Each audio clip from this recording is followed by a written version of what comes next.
Good morning to all.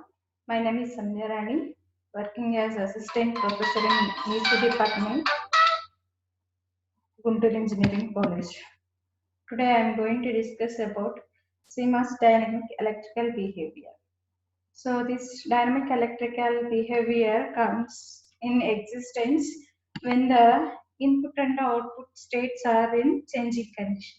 That means input from low to high transition and high to low transition. So what is the circuit behavior in that cases that is comes under the dynamic electrical behavior. So dynamic electrical behavior includes speed and power consumption. So the speed is depends upon transition time and propagation delay, and the same thing power consumption also divided into static power consumption and dynamic power consumption. So coming to this speed, so we have two characteristics: transition time and propagation delay. So the transition time is the amount of the time that the output of logic circuit to change from one state to another state is called transition time. So the transition time means the amount of time to change from one state to another state. One state to another state is known as transition time. Here, the state changing is takes place in two types. That is the state changing from low state to high state, so that is denoted as rise time, and the state changing from high state to low state, that is denoted as fall time. That means rise time can define the time duration taken to the logic circuit from to change from low state to high state is known as the rise time, and the time taken by the logic circuit to change from high state to low state is known as the fall time. So by using this circuit, CMOS inverter circuit, so what is the rise time and fall time? How we can calculate this rise time and fall time for the CMOS inverter? Let us explain. So this is the CMOS inverter. I am replacing the say PMOS transistor by the PMOS resistance and NMOS transistor by the NMOS resistance Rn, and I am connecting the load resistors RL and VL as DC load and AC load as CL.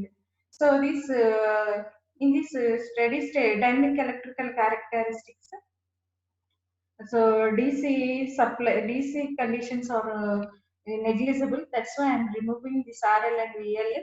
I am connecting only CL. So when the input is high, for a high input, what happens? PMOS transistor on, NMOS transistor off. Hence PMOS transistor off for the resistance of 200 ohms, and a NMOS transistor offers the high resistance 1 mega ohms, greater than 1 mega ohm. For a low input, output will be high. So in this case, capacitor will get charging. So the capacitor gets charging, then the output voltage we can get like this. Output voltage is equal to VDD into capacitor charging voltage e power minus t by Rn into Cl. Here Rn into Cl is considered as the time constant. So Rn value is in this case Rn value is 100 ohms, and in this case Rp will consider.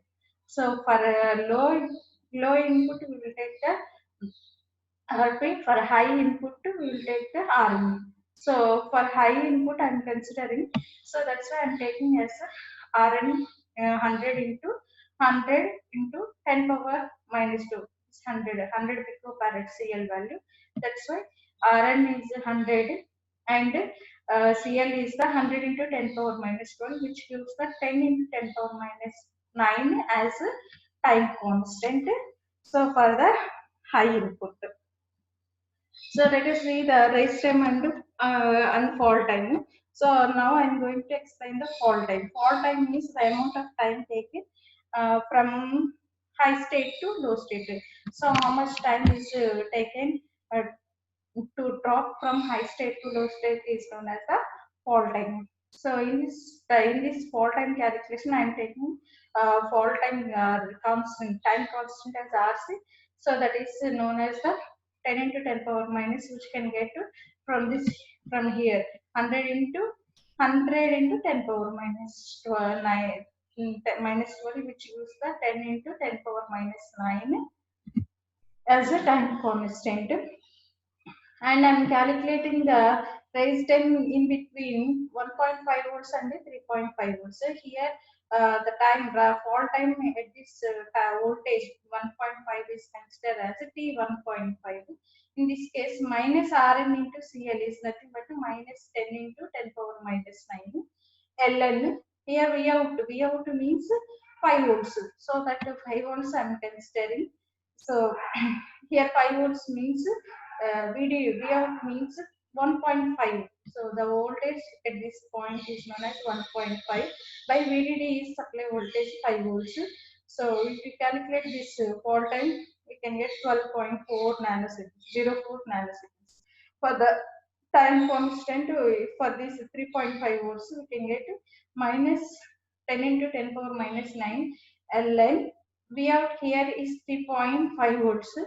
By 5, we can get the fall time at 3.5 volts is 3.57 nanoseconds.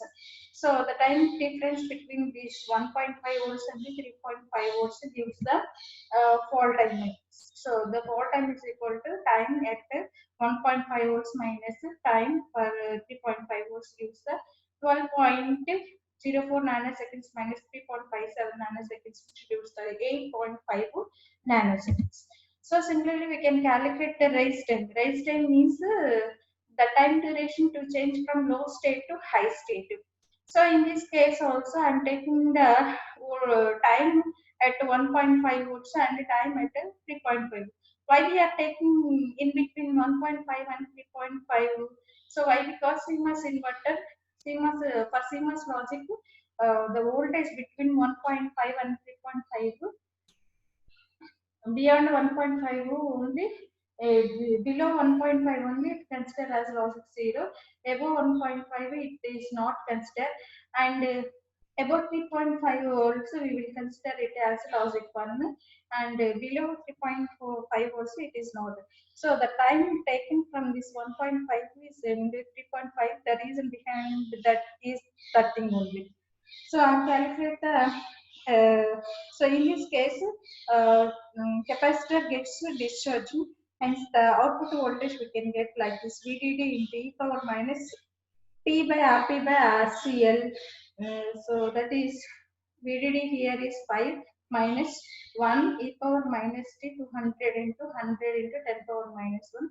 So this gives that 20 nanoseconds as time constant.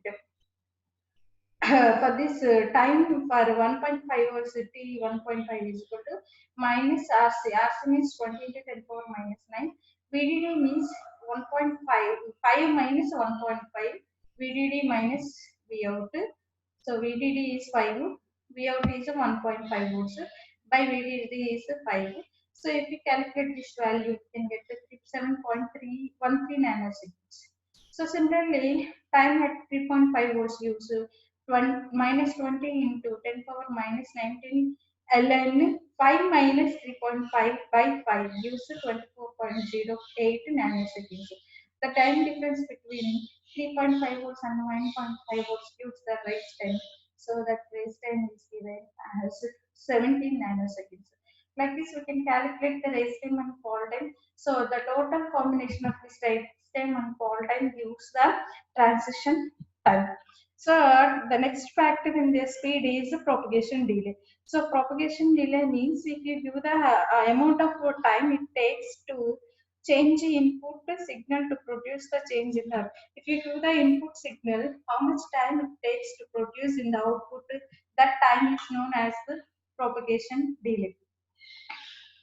So here, if you apply input here, so it takes some time to produce an output. So that time is known as the propagation delay. Here, propagation delay also divided into two parts: TPHL to PLH. That means the propagation delay from high to low transition. So the time between input to change and corresponding output change when the output is changing from output to low, output is changing from high to low. That delay is known as the TPHL, and the propagation delay from low to high transition is known as the TPHL. So we can calculate this TPHL and TPLH by taking the 50 percentage of input and output. We can get the TPHL and TPLH. So the average of these TPHL and TPLH produces the propagation delay. So the sum of the propagation delay and the transition time gives the speed of the dynamic characteristics. Coming to the dissipation power, dissipation power. So power loss, power dissipation also classified into static power loss and a dynamic power loss. So static power loss in steady state characteristics, Cmos and Nmos devices does not lose any power. Hence, the steady state power consumption considered as almost negligible.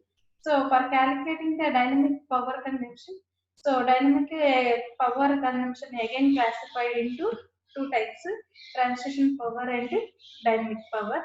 So here the formula for calculating the transition power PT is equal to CPD into VCC square into F. Here VCC is the power supply and F is the transition frequency.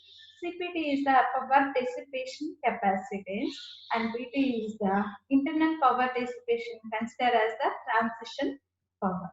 And coming to this load power, load power. So here is the formula for load power: CL into VCC square by 2 into 2F. CL into VCC square into F. So the load power comes like this: CL into VCC square into F. Here CL is the load capacitance, VCC is the power supply voltage, and F is the frequency. So the dynamic power consumption is the combination of transition power and load power. Hence PT plus PL. If we add these two powers, we can get CPD plus CL into VC square into F. Here CPD plus CL, if we replace this CPD plus CL as C, we can get C into VCC square into F. Like this, we can get the power dissipation in dynamic electrical characteristics. I hope you all understood this topic. Thank you. Thank you so much.